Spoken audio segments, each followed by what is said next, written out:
네, 이 시간 하나님 말씀 보겠습니다. 에베소서 1장 3절에서 6절의 말씀입니다. 제가 가진 성경으로는 신약 성경 310면에 있습니다.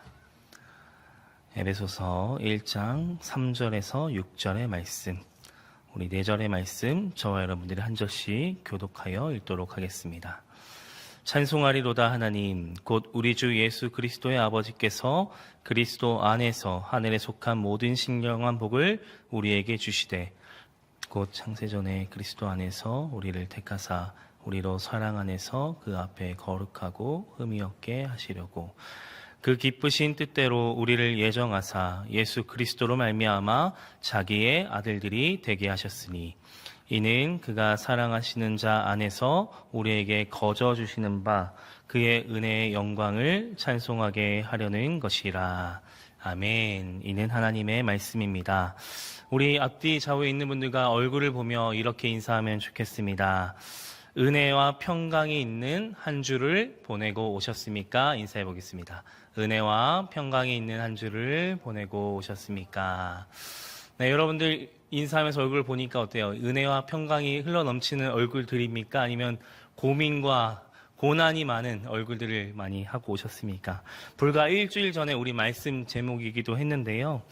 여러분, 사실 우리가 은혜와 평강이 날마다 있는 이번 한 해가 되기를 주님의 이름으로 간절히 소망합니다.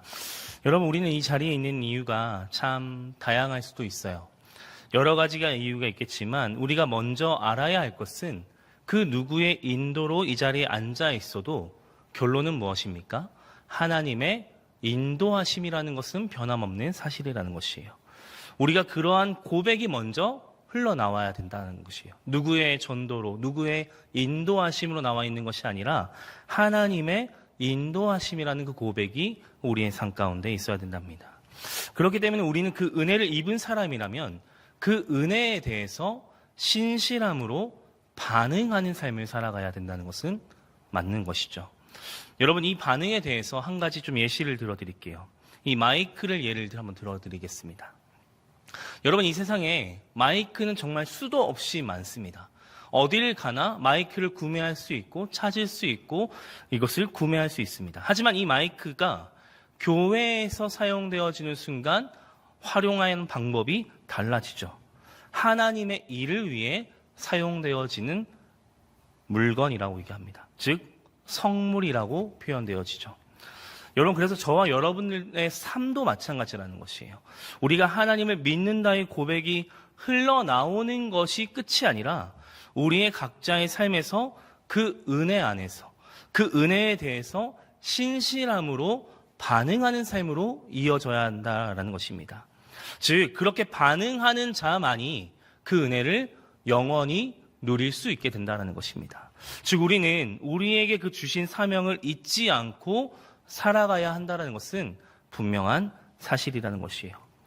여러분, 그래서 우리가 대학을 가든지 어떠한 취업을 하든지 혹은 유학을 간다든지 결혼을 한다고 해서 우리에게 주어진 이 사명이 바뀌어지나요? 안 바뀌어진다는 것이에요. 오히려 더 굳건하게 붙잡고 나아가야 될 그 소망함이라는 것입니다. 여러분, 우리가 지난 시간부터 우리가 계속해서 살펴보는 이 에베소서는요, 바울이 에베소서를 쓸 때 어디에 있는지 아십니까? 바로 옥에 있었어요. 비록 감옥에 있었지만 바울에게 주어진 그 의식, 사명 의식은 잊지 않고 이 편지를 써내려가는 것을 살펴봤습니다. 여러분, 그 어떠한 사람이 와도 무너뜨릴 수 없었던 그 사명이 바울에게 있었습니다. 그리고 맡겨진 성도들의 사랑을 빼앗을 수 없는 그 강력한 사명을 가지고 에베소 교인들에게 편지를 써내려갔던 것입니다. 여러분, 오늘 우리는 바울의 그 사명감을 본받아야 한다라는 것이에요. 그렇다면 오늘 말씀 3절을 다시 한번 읽어보도록 하겠습니다. 시작.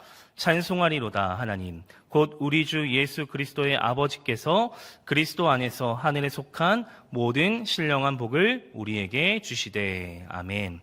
여러분, 우리가 지난주에 살펴본 1절과 2절은 어떻게 보면 에베소서를 시작하는 인사말이다라고 얘기를 합니다.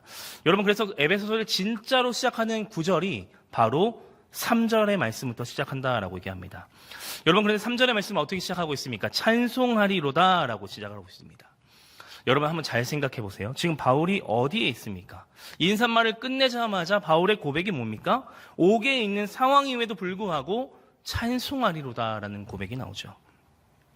여러분 그런데 오늘 그 1장 1절에서 14절의 본문을 원어 성경으로 보면요. 한 단어로 축약되어져 있는 것을 살펴볼 수 있어요. 그 단어가 무엇일까요? 저희 좀 전에 읽었던 3절의 첫 시작을 말했던 그 찬송하리로다라고 고백하고 있어요. 즉 에베소서 1장에 담겨져 있는 의미는 찬송하리로다의 의미를 담고 있다는 것이에요. 여러분 이것은 단순히 우리가 하나님을 찬양한다의 의미가 아니라 하나님의 은혜와 감사와 사랑의 감격에 대해서 그것을 표현하는 방법을 바로 찬송하리로다라는 고백을 하고 있다는 것이에요. 여러분 그래서 1장을 자세히 살펴보면요. 1장 전체 문맥을 이제 계속 살펴볼 텐데 삼위일체 하나님의 구원하신 구원 계획이 자세히 묘사가 되어져 있습니다.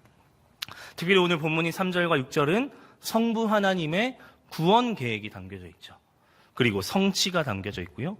그리고 7절에서 12절까지는 예수 그리스도의 구원 사역이 담겨져 있어요. 그리고 13절과 14절은 성령 하나님의 구원 사역이 등장합니다. 즉 1장을 전체적으로 살펴봤을 때 성부, 성자, 성령의 이야기를 이렇게 한 단락씩 나누어져서 설명하고 있어요. 여러분 근데 이 한 단락이 마칠 때마다 나오는 단어가 있어요. 한번 성경책이 있으신 분이나 혹은 모바일 어플을 통해서 에베소서 1장을 한번 볼까요? 먼저 6절을 보시면 이는 그가 사랑하시는 자 안에서 우리에게 거저 주시는 바 그의 은혜의 영광을 찬송하게 하려는 것이라. 뭐라고 마칩니까? 찬송하게 하려는 것이라 라고 나오죠. 12절은요 이렇게 나옵니다. 이는 우리가 그리스도 안에서 전부터 바라던 그의 영광의 찬송이 되게 하려 하심이라. 12절 마지막에도 찬송이 되려 하심이라 나옵니다. 14절은 어떻게 나옵니까? 이는 우리 기업의 보증이 되사 그 얻으신 것을 속량하시고 그의 영광을 찬송하게 하려 하심이라 나옵니다. 성부, 성자, 성령 하나님의 마지막은 찬송하는 그 존재로 고백되어지고 있다는 것이에요. 여러분 바울은 하나님의 그 구원의 사역과 계획을 이야기하면서 마무리할 때마다 그 찬송을 고백한 삶을 보여주고 있습니다. 바울은 지금 옥에 갇혀 있지만 비록 옥에는 갇혀 있지만 감옥이라는 곳에 묶여 있지만 그 내면의 세계에는 무엇이 계속해서 흘러가고 있었던 것입니까? 감사가 흘러 넘쳤던 것이죠. 그리고 기쁨이 있었고 즐거움이 있었다는 것이에요. 여러분 너무나도 바울이 하고 있는 행동들은 너무나도 당연한 행동들로 다가오십니까? 아니면 비정상적인 행동으로 다가오십니까? 사실 우리는 비정상적으로밖에 해석이 되지 않아요. 여러분 반대로 한번 입장을 놓고 생각을 해보세요. 여러분들이 감옥에 갇혔어요. 찬송하실 수 있겠습니까? 하루하루 하나님을 원망하시겠죠. 불평하시고 하나님 어떻게 저를 이 자리로 보내셨습니까? 원망 아닌 원망을 하셨을 것입니다. 그런데 오늘 바울은 그러한 행동을 하지 않았다라는 것이에요. 이해가 되지 않는다라고 말씀하는 우리의 마음과는 다르게 바울은 그러한 삶을 살아내지 않았습니다. 그런데 여러분 우리는 하나님을 믿는 신앙인이라고 얘기하잖아요. 성도라고 얘기하죠. 그런데 바울의 행동을 왜 이해하지 못하는 것일까요? 찬송가 191장에 이런 가사가 나옵니다. 성령이 계시네 할렐루야 함께 계시네 좁은 길을 걸으며 밤낮 기뻐하는 것 주의 영이 함께함이라 라는 고백이 나오죠. 여러분 우리가 호화롭고 평화로운 길을 걸으면서 이 찬양의 고백은 너무나도 은혜가 돼요. 내가 걸어가는 길마다 하나님께서 은혜를 부어주셨구나 라는 그 은혜가 있죠. 누구나 할 수 있어요. 밤낮 기뻐하는 것 누구나 할 수 있다는 것이에요. 그런데 여러분 일이 잘 풀리고 성공적인 삶을 살아가는 그 길이 아닌 오히려 낙심된 길을 걸고 또 다른 누구보다 더 좁은 길을 선택해야 되는 그 시점에 서 있을 때 이 찬양의 고백을 하실 수 있으시겠습니까? 사실 그렇게 할 수 없는 게 우리의 연약함이라는 것이에요. 여러분 그런데 그 좁은 길을 걸으면서 밤낮 기뻐해야 하는 것이야말로 바로 믿음의 힘이라는 것이에요. 바울이 왜 밤낮 기뻐할 수 있었을까요? 감옥에 갇혀 있어도 바울은 이 믿음의 힘에 대해서는 명확하게 잘 알고 있었기 때문이에요. 그 누구보다 초라한 곳이었고 좁은 길이었지만 무엇을 선택한 것입니까? 자신의 만족과 유익을 위해 나아갔던 삶이 아니라 후회 없는 삶을 선택하며 그 길을 걸어갔던 것입니다. 여러분, 그래서 191장 3절에 가서는 다음과 같은데요. 나와 동행하시고 모든 염려하시니 나는 숲의 새와 같이 기쁘다라고 고백합니다. 하나님께서 우리의 모든 염려를 다 알고 계십니다. 우리와 동행하고 계시기 때문에 그래서 바울은 기뻐할 수 있었던 것이에요. 여러분, 우리도 그와 같이 똑같은 믿음을 가진 신앙인이라고 말하지만 우리는 어떻습니까? 조그만 문제 앞에서 어떻죠? 두려워해요. 기뻐하지 않아요. 무서워해요. 우리에게 어려움이 있고 염려가 있어도 우리는 기뻐하지 못한다라는 것이에요. 그렇다면 오늘 바울의 고백처럼 우리는 어떻게 해야 됩니까? 숲의 새와 같이 기쁘다라고 고백할 수 있는 그것은 우리에게 어려움이 있어도, 절망적인 가운데 있어도, 염려가 있어도 우리는 주님 한 분만으로 기뻐할 수 있는 삶이 될 수 있는 것입니다. 여러분, 우리가 무엇을 먹고 맛있는 맛집에, 요즘에 두쫑쿠가 유명하잖아요. 그거 하나 얻으려고 줄을 열심히 서가지고 그 하나 딱 먹었을 때 그 주는 행복감, 지금 웃으시는 분이 꽤 많으세요. 두쫑쿠를 많이 먹어보셨나 봐요. 네, 그리고 또 친구들과 수다를 떨고 스트레스를 많이 풀고, 그리고 어때요? 한 달을 열심히 일해서 그날만을 기다리잖아요. 무슨 날이에요? 월급날을 기다리잖아요. 그리고 내가 원하는 스펙을 쌓아가고 한 단계 올라가고 성공을 했어요. 그 기쁨이 영원한 기쁨이 될 수 있습니까? 사실 아니죠. 두쫑쿠 한 입 먹고 나서 이 맛이네, 끝이에요. 월급 받으면 어때요? 통장에서 다다닥 나가는 소리가 들리죠? 그동안 결제했던 것들, 내역들이 다다닥 나가는 내역들이 들리시잖아요. 그 기쁨이 영원할 것 같아 보이지만 절대 영원하지 않다라는 것이에요. 우리는 하나님이 아시는 것만으로도 기쁨이 될 수 있다는 그것은 그분이 우리의 모든 것을 알고 계시다라는 그 기쁨이에요. 그거 하나만으로 기뻐할 수 있다는 것이에요. 여러분, 그래서 오늘 본문 3절에 나오는 찬송하리로라는 말씀은 이전에 등장했던 앞구절과 깊은 연관이 있는데요. 지난주 말씀이었는데 2절 말씀을 다시 한번 읽어보겠습니다. 시작.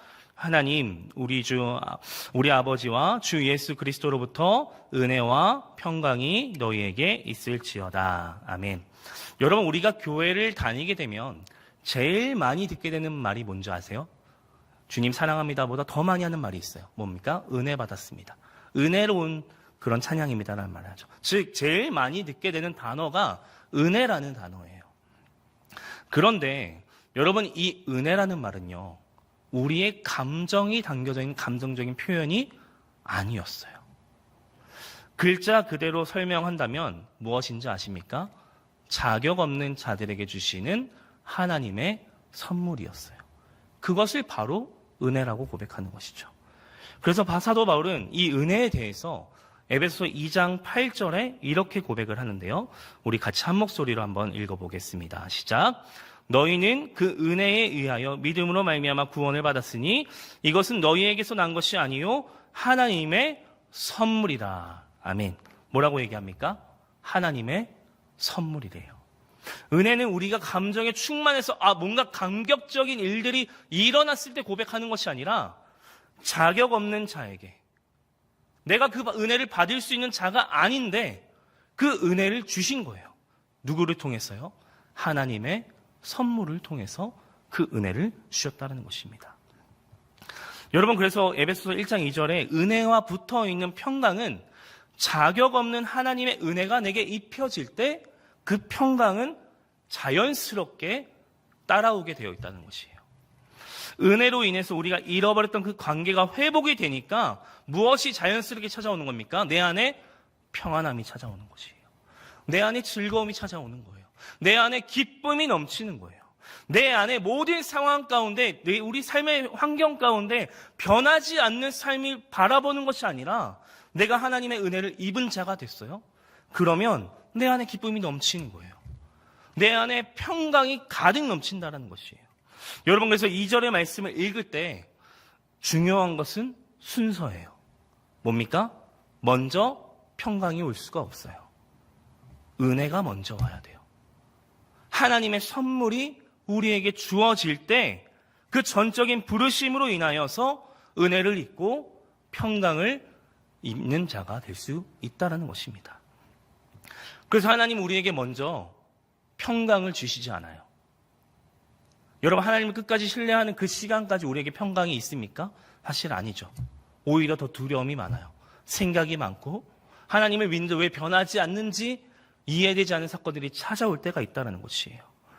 먼저 자격 없는 나를 부르신 것을 우리가 먼저 인정해야 될 때, 그때 비로소 우리에게 그 평강이 찾아오게 된다는 것이에요. 무엇입니까? 나를 주의 자녀로 불러주셨다는 그 고백이 우리의 삶 가운데 있어야 된다는 것입니다. 그래서 하나님은 우리와 먼저 그 관계를 맺기를 원하시고 계시다는 것이에요.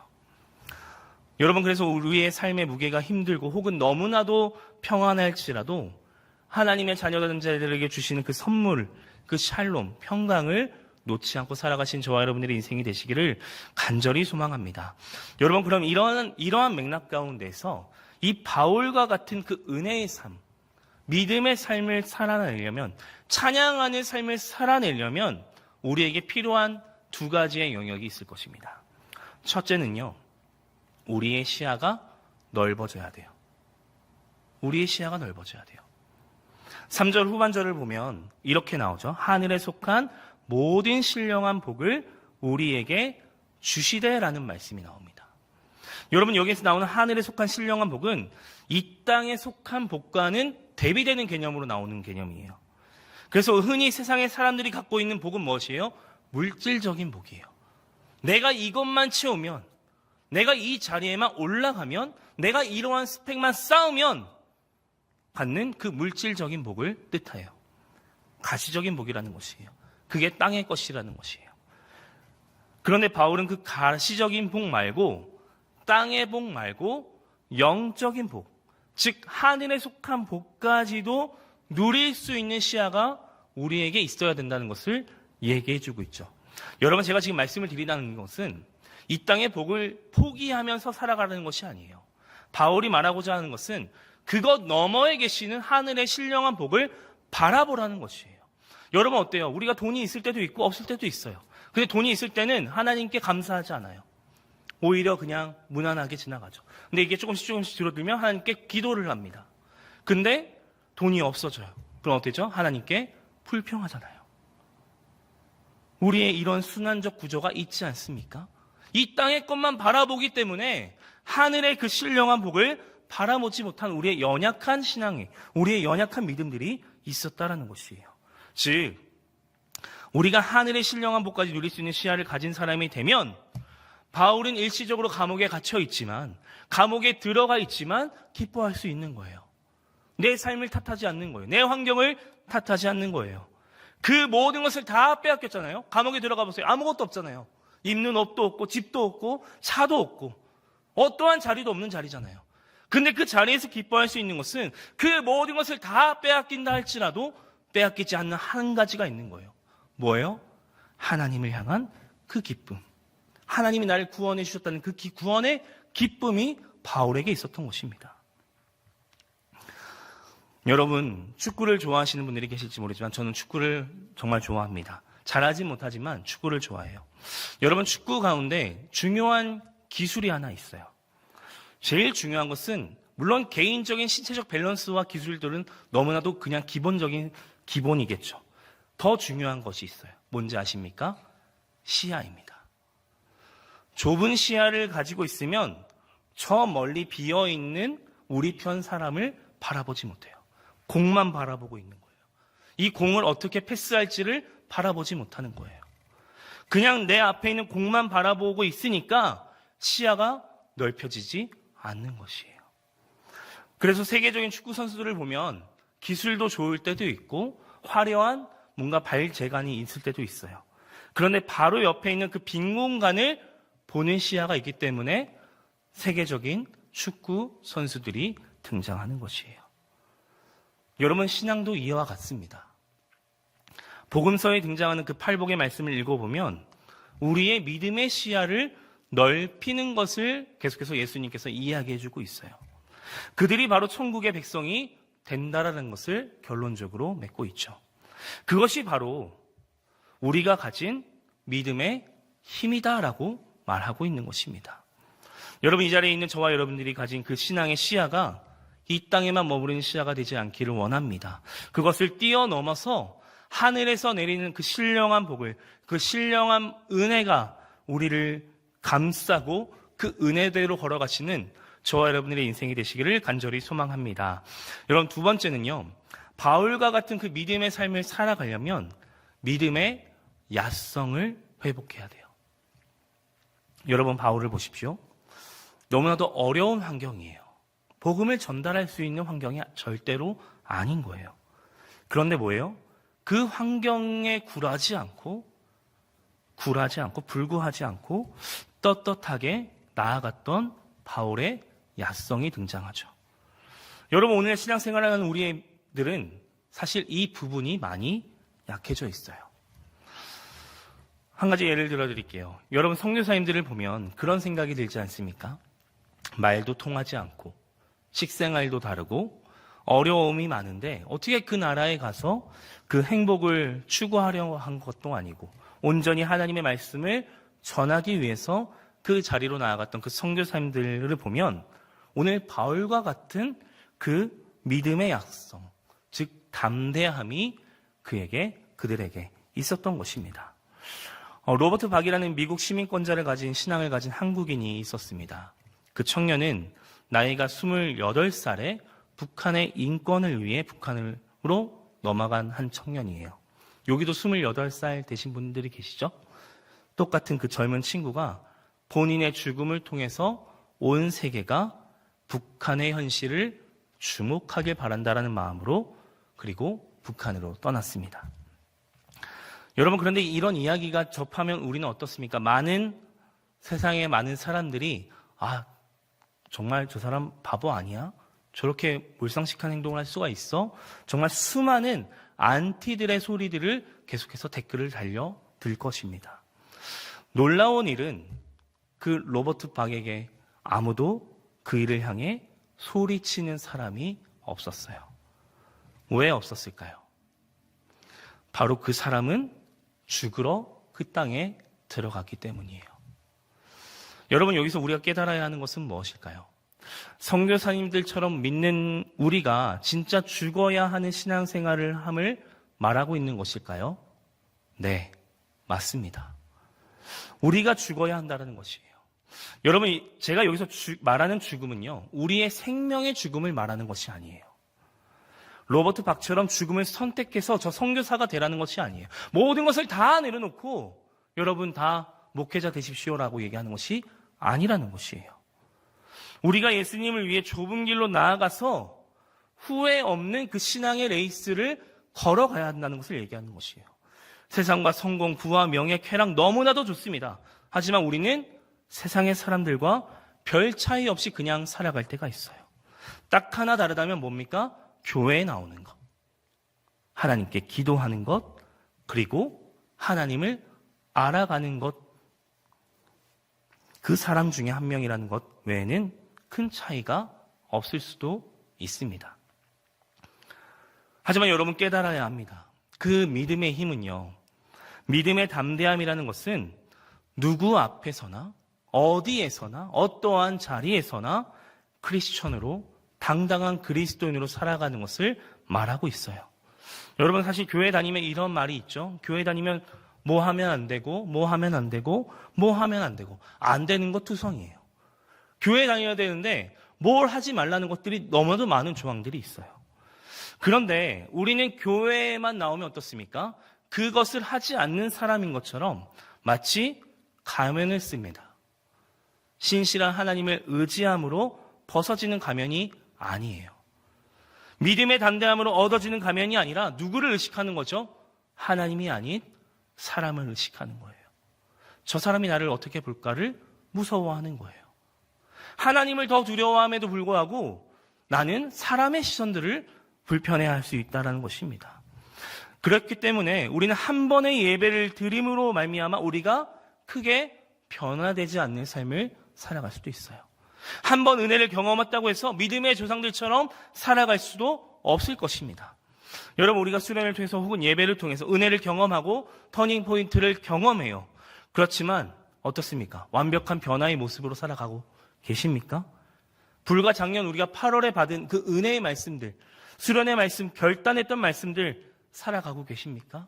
사실 아니라는 것이에요. 그래서 제가 지금 여러분들에게 이 세상과 소통하는 것을 끊어가면서까지 혹은 저 멀리 나 홀로 기도원에 올라가서 주님을 찾는 삶을 살아가라고 권면하는 것이 절대 아니에요. 우리가 잊지 말아야 할 것이 있다는 것이에요. 무엇입니까? 우리는 최소한 믿음의 담대함은 우리 안에 있어야 된다는 것을 얘기해주고 있다는 것이에요. 나에게만 있는 것이 아니라 우리 모두 한 사람 한 사람에게 그 믿음의 담대함이 있어야 함을 얘기한다는 것이죠. 예배를 드리지 못하는 유혹들이 다가올 때가 있죠. 열심히 거절해야 됩니다. 발버둥 쳐야 된다는 것이에요. 알바가 주일에 있어요. 근데 사장님이 갑자기 불러요. 누구누구야, 주일날 이 시간에 좀 나와서 대타를 좀 해줄 수 있겠니? 안 됩니다. 얘기해야 되는 거예요. 내일 당장 어려운 시험이 앞에 있어요. 우리가 시험 기간이 되면 알게 모르게 인원수가 조금 줄어들어요. 내일 앞에 당장 어려운 시험이 앞에 있어요. 어떻습니까? 예배에 먼저 자리를 내려놓는 것이 아니라 예배의 자리를 사수해야 되는 것이죠. 이게 우리가 믿음의 힘을 가진 믿음의 사람들이 해야 될 행동들이라는 것입니다. 그것이 바로 우리가 이 자리에 있는 이유이며 그 믿음의 힘을 이어가는 삶이라는 것입니다. 여러분, 바울의 담대함은 커 보이는 삶이 아니에요. 대단한 삶이 아니었다는 것이에요. 무엇입니까? 아주 작은 것에서부터 하나님께 그 인생을 드리기 시작한 것이라는 거예요. 바울의 야성은 담대해 보였지만 바울의 믿음에서 그 시작점이 되었어요. 그 믿음은 어디에서 시작되었습니까? 하나님과의 바른 관계에서부터 시작이 되었어요. 이 자리에 있는 우리 모든 상현의 청년들은 이러한 믿음의 야성이 회복되시기를 주님의 이름으로 간절히 소망합니다.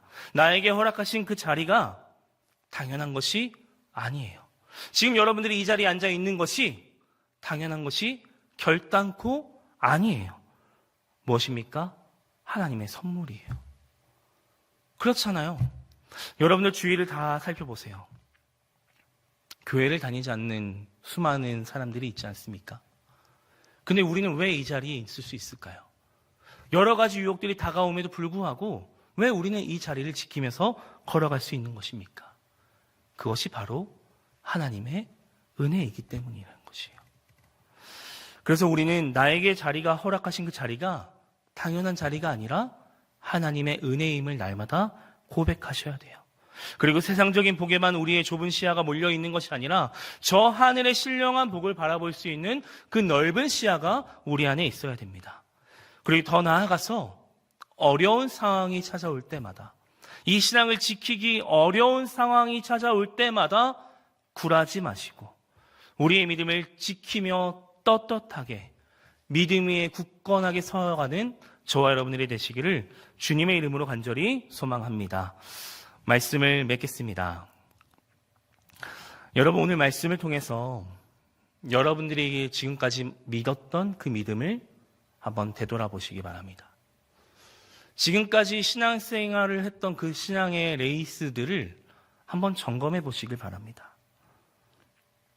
시야를 넓혀서 하늘의 복을 누리라는 말은 땅의 복을 누리지 말고 살아가라는 말씀이 절대 아니라고 말씀을 드렸죠. 우리의 시야가 이 땅에만 머물지 말고 저 하늘에서 주시는 그 신령한 복을 구하는 인생이 되라고 얘기하는 것이에요. 그리고 우리의 믿음에는 그 담대함이 있어야 돼요. 그 어떤 것도 그 믿음의 타협점을 바꾸지 말아야 돼요. 사랑하는 여러분, 26년 한 해에는 이 예배와 타협하지 마십시오. 그 어떤 것도 이 예배와 타협하지 마십시오. 이 예배를 사수하세요. 여러분, 한 주를 되돌아보세요. 예배를 얼만큼 드리셨습니까?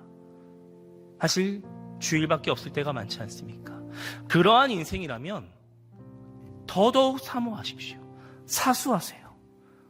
나의 자리임을 잊지 마시고 내 평생 이 예배의 자리만큼은 어떤 것도 타협하지 않겠습니다라는 그 결단을 하시기 바랍니다. 더 나아가서 여러분 우리의 삶에는 분명히 오늘 바울과 같이 그 은혜와 평강이 날마다 흐르고 있을 것입니다. 여러분 믿음의 힘을 꼭 붙잡는 저와 여러분들이 되시기를 간절히 소망합니다. 제가 여러분들이 이 자리에서 예배를 함께 드리고 나서 교역자들끼리 같이 회의를 한 다음에 잠깐 이 예배당에 혼자 들어와서 앉아 있습니다. 뭐 예배당에 없어진 분실물이 있나 그런 것도 찾아볼 때도 있겠지만 잠깐 앉아 있어요. 예배당 정리를 하면서 다시 한 번 더 오늘의 말씀도 되돌아보고 이렇게 하루를 마무리를 합니다. 근데 아주 고요하고 조용해요. 아무런 소리가 들리지 않아요. 예배할 때는 뭔가 나를 만져주시는 것 같고 찬양할 때는 뭔가 뜨거워지는 것 같고 그리고 예배를 참석하는 느낌을 받곤 했는데 나 홀로 여기에 앉아 있으니까 그 뜨거웠던 열정이 식으면서 저의 마음속에 계신 그 하나님을 발견하게 되더라고요. 여러분 예배를 드릴 때 우린 그 하나님을 발견해야 됩니다. 기도도 해야 되고 찬양도 해야 되지만 또 쉴 새 없이 흘러가는 그 예배의 흐름 속에 가만히 있을 수도 있겠지만 가만히 있다 보면 내 안에 찾아오시는 그 하나님을 경험할 수 있는 것입니다. 여러분 그것을 깨닫게 될 때 어떠한 고백이 되어질까요? 하나님의 은혜구나라는 것을 깨닫게 됩니다. 여러분들의 매일의 삶이 힘들다라는 것은 너무나도 잘 알고 있어요. 또 이 믿음의 힘을 가지고만 살아가기에는 너무나도 힘든 세상의 길을 걸어가고 있다는 것도 너무나도 잘 알고 있습니다. 그럼에도 불구하고 간절히 소망합니다. 하나님께서는 하나님의 위로하심으로 우리에게 찾아오실 것이에요. 그리고 그 믿음의 힘으로 달려가시는 여러분들에게 그 믿음의 담대함을 허락해 주실 줄로 믿습니다. 이번 한 주 그 믿음의 힘을 붙잡고 살아가시는 저와 여러분들의 인생이 되시기를 간절히 소망합니다. 우리 시간 다 같이 찬양하겠습니다.